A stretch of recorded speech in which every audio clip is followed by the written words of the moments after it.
we've done 233 events together, which is mind-boggling.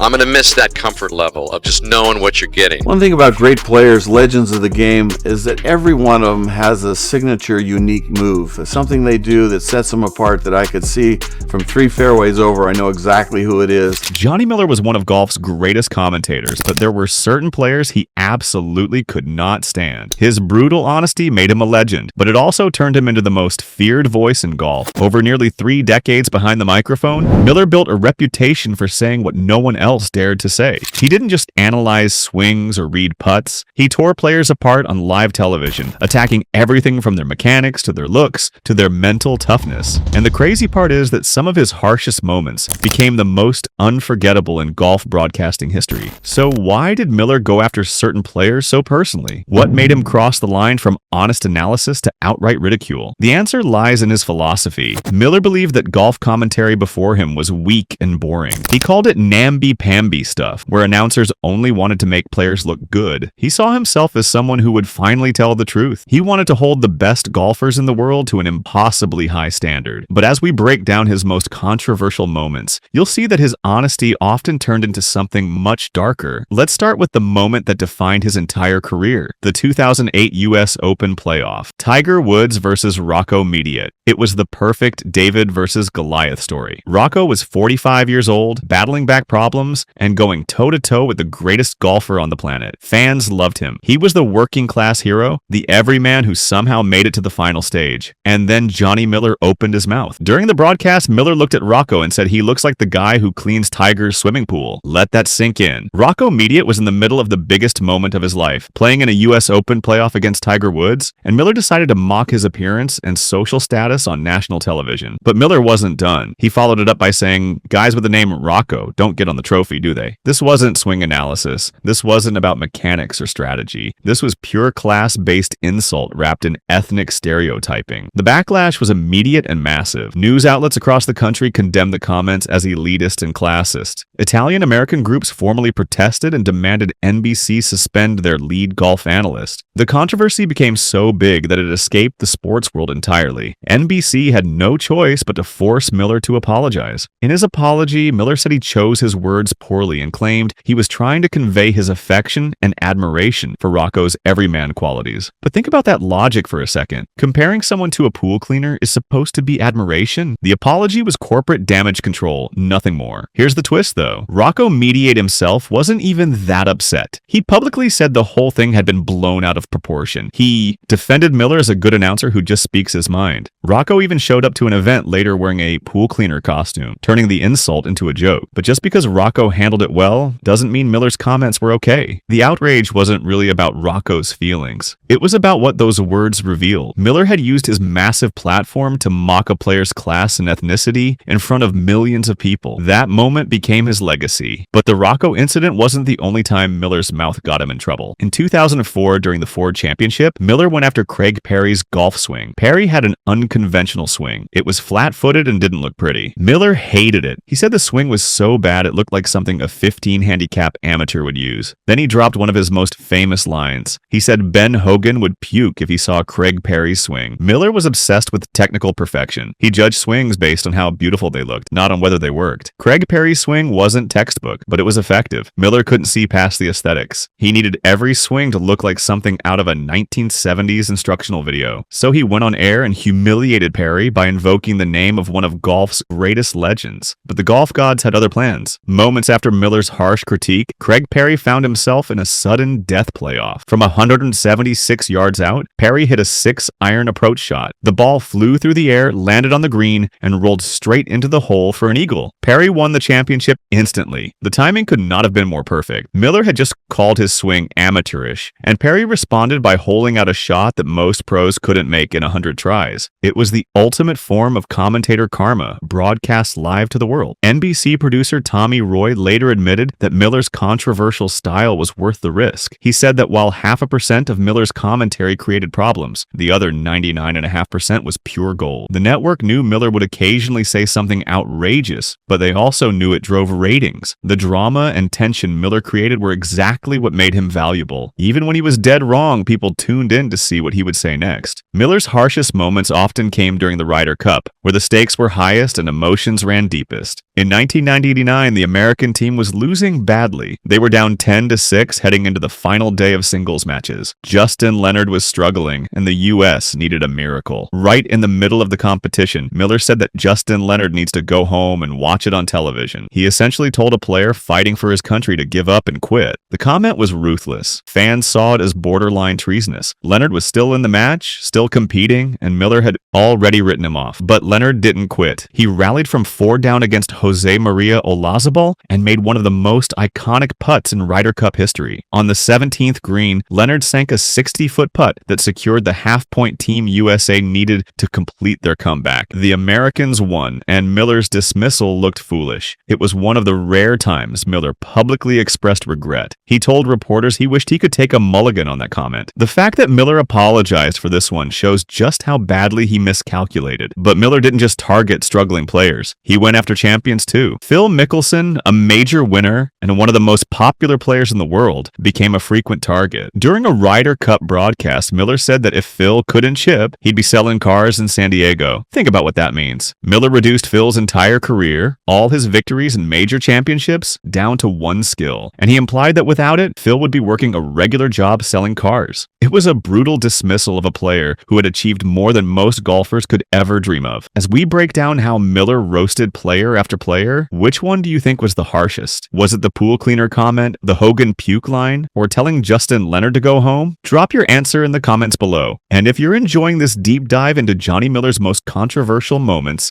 make sure you hit that subscribe button so you don't miss more stories like this. Miller didn't just critique mechanics, he also attacked players' mental toughness. Sergio Garcia was one of his favorite psychological targets. Garcia had a well-documented history of struggling under pressure. His mental game was fragile and everyone knew it. Miller turned that vulnerability into a punchline. He said Sergio needs a sports psychologist more than a new putter. The comment became famous because it hit on something real. Sergio's mental collapses were legendary, especially after his disaster at the 2013 Players' Championship, where he dumped multiple balls into the water and earned the nickname Tin Cup. But here's the problem. Mental health struggles are real. Needing help from a sports psychologist isn't a joke. Miller took a sensitive issue and used it for entertainment. He turned genuine vulnerability into broadcast comedy. That's where his commentary crossed from analysis into cruelty. He wasn't helping viewers understand the game. He was making fun of a player who was clearly suffering. Miller even went after Tiger Woods, something almost no other commentator dared to do. During Tiger's prime, when he was dominating the sport and seemingly untouchable, Miller called his swing robotic and mechanical. He said it lacked natural artistry and flow. Was he right? Maybe. But the criticism showed Miller's obsession with aesthetic purity over results. Tiger was winning everything in sight with that robotic swing, but because it didn't look the way Miller thought it should, he had to tear it down. It was classic Miller. Technical snobbery disguised as high standards. Then there was John Daly. Miller summed up Daly's lifestyle in one brutal sentence. He said you can't live on Diet Coke, smokes, and raw talent forever. The quote went viral because it was harsh and true. Daly's career was filled with incredible talent, mixed with self-destructive behavior. Miller captured that tragedy in a single line. But again, the comment wasn't really about helping anyone understand golf. It was about delivering a memorable insult that would make headlines. And it worked. All these moments add up to a pattern. Miller justified his commentary by saying he wanted to maintain a high standard for the world's best players. He claimed viewers demanded real talk instead of polite praise. And in some ways, he was right. Golf commentary before Miller was often boring and predictable. Announcers only said nice things. Miller changed that. He brought edge and controversy to a sport that desperately needed it. But there was a cost. Players feared being called out by Johnny Miller. Reports confirmed that golfers actively worried about being singled out and ridiculed on live television. That fear became part of the mental game. Miller's commentary wasn't just passive analysis anymore. It was an external pressure that competitors had to manage. The broadcast booth had become an antagonistic force, and Miller was the judge handing down verdicts. Here's the irony, though. Miller admitted that during his playing career, commentators never said anything harsh. He said nobody ever made comments that would upset players. Then he confessed that he sometimes wished he wasn't so severe. He even questioned whether he could have handled his own brutal style of criticism if he were playing today. So Miller knew his approach was harsh. He knew it added psychological pressure, but he kept doing it anyway. Why? Because it made him famous. It drove ratings. It kept him relevant. Miller's entire career as an analyst was built on a gamble. He bet that viewers would tune in to hear him destroy players on live television, and they did. For 29 years, Miller was the most talked about voice in golf. Every major tournament, people waited to see who he would go after next. His critiques became part of the show. NBC knew this. They calculated that the occasional controversy was worth the engagement Miller generated. Even when he was proven spectacularly wrong, like with Craig Perry and Justin Leonard, the drama was good for business. So what's Miller's legacy? He revolutionized sports broadcasting. He proved that unfiltered criticism could drive massive ratings. He showed that breaking the fourth wall and calling out elite athletes could work. Other analysts followed his lead. The era of polite golf commentary died with Miller's rise. He transformed the analyst's role from supportive commentator to adversarial judge. But the cost was real. His most memorable moments involved classism, ethnic stereotyping, psychological ridicule, and personal attacks. His technical insights were often brilliant, but they came wrapped in contempt. He didn't just analyze, he humiliated. He didn't just critique, he mocked. And while some players like Rocco Mediate laughed it off, others carried the psychological weight of knowing that any mistake could become fodder for Miller's next viral moment. When Miller retired in 2019, NBC faced a massive challenge. How do you replace someone whose personality became as big as the tournaments themselves? How do you find an analyst who can deliver insight without the cruelty? The truth is that Miller's presence, the threat of his unfiltered microphone, had become central to the broadcast's appeal. Viewers tuned in partially to watch golf and partially to see which player Miller would destroy next. Miller himself was a Hall of Fame player. His career as the Desert Fox was legendary. His ball striking in the 1970s was some of the best the game had ever seen. He earned respect as a competitor before he ever picked up a microphone. That credibility gave weight to his analysis. When Miller criticized someone's swing, it mattered because he had walked that walk. But somewhere along the line, the analysis became secondary to the spectacle. The insight got buried under the insult. Looking back at Miller's 7 most controversial moments, from Rocco to Perry to Leonard to Phil to Sergio to Tiger to Daly, a clear picture emerges. Miller's genius was his willingness to say what others wouldn't. His flaw was his inability to know when criticism crossed into cruelty. He pushed boundaries that needed to be pushed, but he also destroyed boundaries that protected basic human dignity. His legacy is complicated because he was both revolutionary and reckless at the same time. Miller believed golf had evolved into a global spectacle that demanded tougher analysis. He was probably right about that. The sport had outgrown the genteel commentary of previous generations, but Miller overcorrected. He went from one extreme to another. Instead of finding balance between honesty and respect, he chose maximum controversy every time. He prioritized his brand over the well-being of the players he covered. In the end, Johnny Miller's 29-year run as NBC's lead analyst will be remembered for 2 things. First, his incredible technical knowledge and ability to explain the game at the highest level. Second, his willingness to personally attack players for entertainment value. Those 2 sides of Miller were inseparable. You couldn't have one without the other. His brilliance and his cruelty were 2 sides of the same coin. So, which of Johnny Miller's harsh takes shocked you the most? Was it the pool cleaner comment about Rocco? The Ben Hogan puke line about Perry? Telling Justin Leonard to go home during the Ryder Cup? Or maybe it was